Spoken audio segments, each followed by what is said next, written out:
What is going on here, guys? Welcome back to Soul Sensation. Today we have got a great video. We are taking a look at the Air Jordan 11 Concord. This is my 2018 pair I've had for a little while, so we will be taking a look at these, but also I just got in a pair of 2011s that I really want to compare the two and take a look at the differences and then talk about the sneaker because it's one of the most iconic models of all time. So with that said, let's unbox this 2011 pair.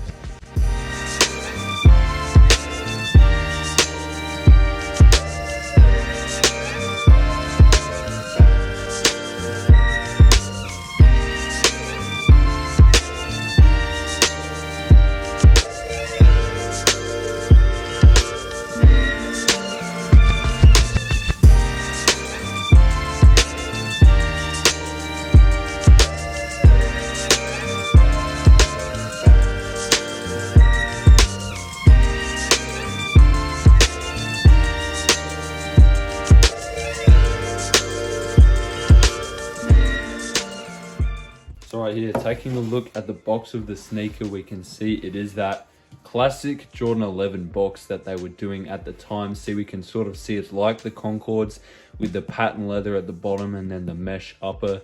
Kind of cool how the box reflects that. On the top, we do have that 2-3 right there. It's kind of hard to read because of how long it is, but it's cool nonetheless.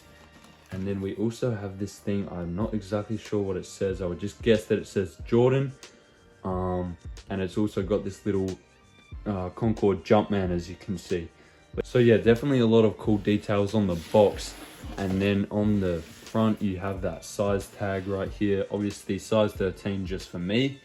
Jordan 11 Retro, the colors are white, black, and dark Concord.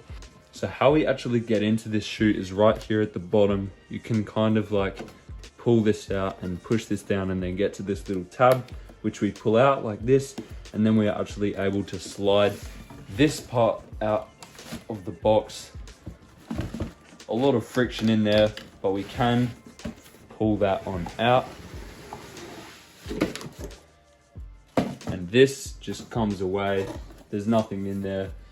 And we have right here our Jordan 11 Roman numerals right here in this like see-through sort of plastic that is in the like Concord color, that purpley blue. Yeah, which is sick. And then basically we can just pull this off. It just comes off like this.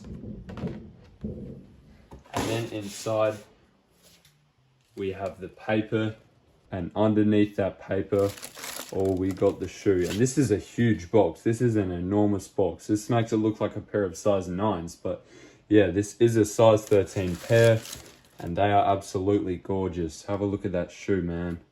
Doesn't get any better than this. Before we take a look at the details of this amazing sneaker, let's talk about the history.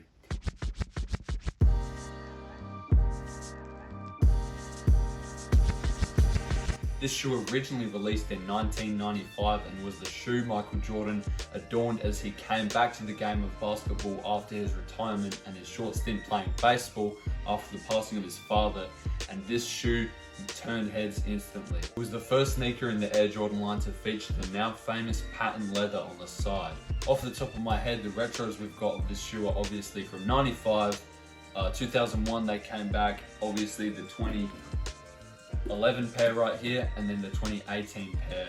Taking a look at the materials of both of these shoes, it's quite obvious we have the same on both. We have this patent leather right here and then the mesh on the upper for both shoes. You have the icy outsoles. Mine aren't so icy anymore, by the way. The key difference in the shoes though is the cut of the patent leather. On the 2018 version, it comes very high, much closer to the original shape, whereas the 2011, they were doing lower cuts for some reason. I don't think it looks that good, so I'm not sure why they did it, but I'm happy they went back to the original. And then comparing the build and the shape, I would just have to go with the 2018 once again. To me, it just looks a little bit more sleek. That back is a little less fat. It just is a more streamlined pair of sneakers, I think. In terms of comfort, all of the Jordan 11s have an Air unit full length, which isn't that modern in terms of comfort like compared to the newer sneakers like New Balances and Asics, but it's still not the most uncomfortable. I wore this pair all day when I went to Universal Studios and my feet were fine afterwards. Yes, it's not amazingly comfortable, but it's not too bad. It's not going to harm you. So if comfort's a big issue for you, you might not want to go with this sneaker, but otherwise, if you just want a nice pair of sneakers, there's nothing better than this. And in terms of sizing, true to size is the way to go. Maybe if you're a fat foot or a wider foot, you might want to go half a size up. Otherwise, go true to size all day. In terms of styling, these shoes go with anything. I mean, black, white, they're the most neutral colors out there. So yeah, whatever you find will work with these, I guarantee it. Yeah, you just really can't mess it up with a black and white shoe. It's basically hand to dunk, just good. And finally, if it's just personal preference, which one am I taking? It's going to be the 2018 pair all day, just in terms of the look with that high cut patent leather, the sleeker streamlined shape, and just everything about it is a testament to how good these things were in '95 and then re-released in the same fashion, and they're still just perfect by all standards.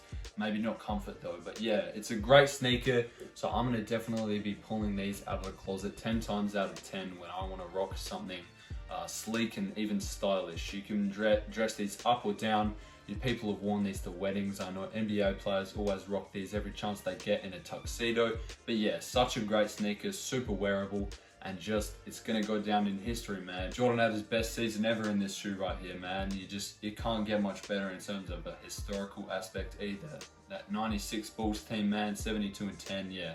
Too much history in this shoe to pass on it. So yeah, let me know what you guys think of the review, which one you would take, and any other thoughts, leave them down in the comments. I'll make sure I see them. And yeah, leave a like, subscribe, and I'll see you in the next one, guys. Peace.